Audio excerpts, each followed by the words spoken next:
Hey guys, hope everyone's staying safe and well. Now, what I want to discuss today is I want to talk about the Arizona Cardinals draft and whether or not I think that they've done enough to push themselves into contention for the playoffs this season. Just before I get started, if you are new to the channel, please do hit that subscribe button and like this video to stay up to date with all the latest news and reviews from around the league. It would be very much appreciated.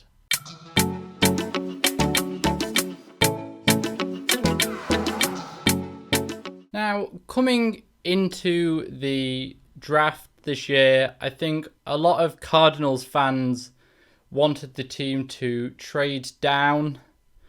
They had no third or fourth round picks in this year's draft. The fans wanted them to trade down, acquire picks in those rounds, or the fans wanted the team to select a cornerback in the first round.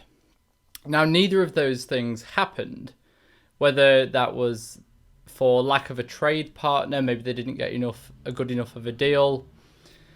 And the top two corners in this draft, Jaycee and Patrick Surtain, were drafted in the top 10. The Cardinals potentially did not like Caleb Farley's injury history. Maybe they thought 16 was too high for Greg Newsome. So in the first round, the Cardinals selected linebacker Zaven Collins. Now, I really like this pick for the Cardinals. He's a very versatile player on defense, and pairing him up with the first rounder from 2020, Isaiah Simmons, will create a very interesting duo at the linebacker position for the Cardinals.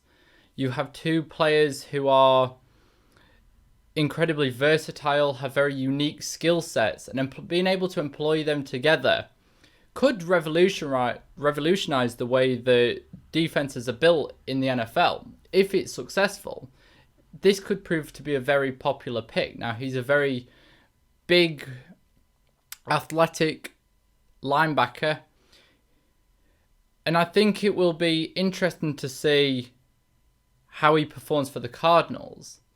Now, a thing to note is that straight away after the pick, both Kliff Kingsbury and Steve Keim, the head coach and general manager of the Cardinals, both said how they want Collins to make an impact this season, how they want him to play early, and where they want him to play. Now, this is quite contrasting to how the Cardinals' first-round picks usually go. Usually, it feels as if they draft someone and then come up with a plan for him later on, have him sit out the first season or play very sparingly while they figure out the best way to utilize him. Isaiah Simmons last year is a prime example. He had very limited snaps early on the season. He gained more snaps as the season progressed, but it feels as if the Cardinals historically, or at least under Steve Keim, have struggled to come up with an early plan for developing their first round picks. So it's encouraging to hear that Zaven Collins is going to have a chance from the get-go to make a difference on that defense. And as I say, pairing him with Simmons last year, who hopefully should become a starter this season with the departure of Devondre Campbell from the Cardinals, hopefully that could be a very exciting defense for the Cardinals this season. Now, the defense is not complete. Going into the draft, as I mentioned, they desperately needed a cornerback. Now, in the second round, they opted to go wide receiver. They drafted Rondale Moore, which is another pick that I really like. Now, I think that if Asante Samuel had fallen to them, that would have been the pick there. He's possibly... He is arguably the most NFL-ready cornerback in the draft this year. He was selected by the Chargers, 2 picks ahead of the Cardinals. A very good pick for the Chargers. I think that was definitely the right move for the Chargers to make. Unfortunate for the Cardinals. But I think Rondale Moore is in no way a consolation prize. He has his own unique skill set that he can bring to the Cardinals. Now, I think the drafting of Rondale Moore does raise questions about Andy Isabella's future with the franchise. He was drafted in 2019 with the pick they got from trading Josh Rosen. We won't go into the Josh Rosen debate here, but it makes drafting him in the second round with the pick they got for Josh Rosen makes everything about selecting Josh Rosen in the first place look even worse. The fact they did not get a quality player from trading him away. And when you consider that a player like DK Metcalf was still on the board when they selected Isabella, really does sting a little bit for the Cardinals. So it will be interesting to see what they do with Isabella. Isabella and Moore are very similar players, I think. And I would be surprised if Isabella made the team this year, whether he's traded or released. I think it's the end of him. But I think Rondale Moore is an incredibly quick receiver. He's going to be very explosive for this offense, who already has DeAndre Hopkins, a true number one receiver. AJ Green, who has had a couple of down years. Let's hope he can revive his career out in the desert as a number two receiver. That could help him out a lot. And having Rondale Moore play in the slot with his explosiveness and his speed could really open up that offense. And with Kyler Murray is an exciting player to watch anyway, but having that quick receiver could make this Cardinals offense very, very exciting indeed. So I think the first two selections were very, very good selections for the Cardinals. They are clear improvements on the team. I think it improves the defense in a very big way. That is a nice option for the offense. He will contribute early, and he could develop into a number two receiver behind DeAndre Hopkins in the future if he can stay healthy. Now, Rondale Moore has had injury issues, but I think his potential was too good to pass up. And I think the Cardinals' first two picks were especially very good. Now, they did as I mentioned earlier, they desperately needed a cornerback, and they traded up into the fourth round to select Marco Wilson. And again, I think this was a very good move from Steve Keim.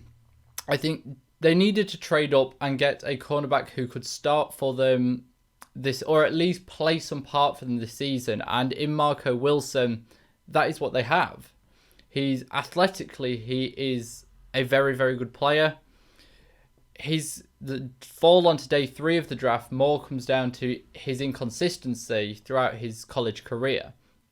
If he can gain some consistency in his play and refine his game a little bit, he could quite easily become the number 2 cornerback for the Cardinals. And I think if he was more consistent, he would have been drafted a lot earlier than the 4th round. He might have even been a 2nd round pick if he was more consistent. So I think this could end up being a very big steal for the Cardinals if he can develop in the right way. Now, this cornerback room does not feel complete for the Cardinals. They have Malcolm Butler as the clear number 1 cornerback. Behind him, though, they have Robert Alford, who's now not played for 2 seasons. Byron Murphy, who's more of a slot cornerback. So that number 2 cornerback slot, really, they possibly need another veteran to come in and fill that hole, if you can call it a hole. Robert Alford may come back after these 2 years, and if he can pick up where he left off, then that will be fantastic for the Cardinals. That will be a really good cornerback pairing of Malcolm Butler and Robert Alford. But that remains to be seen. I think Steve Keim will add a veteran later on in the offseason. He will wait and see what's available, get one at the veteran minimum. That could be a great move for them. Now, the Cardinals didn't address the tight end position either, which could be as a result of the way the board fell. The Pat Freiermuth was there in the 2nd round when they chose to go Rondale Moore.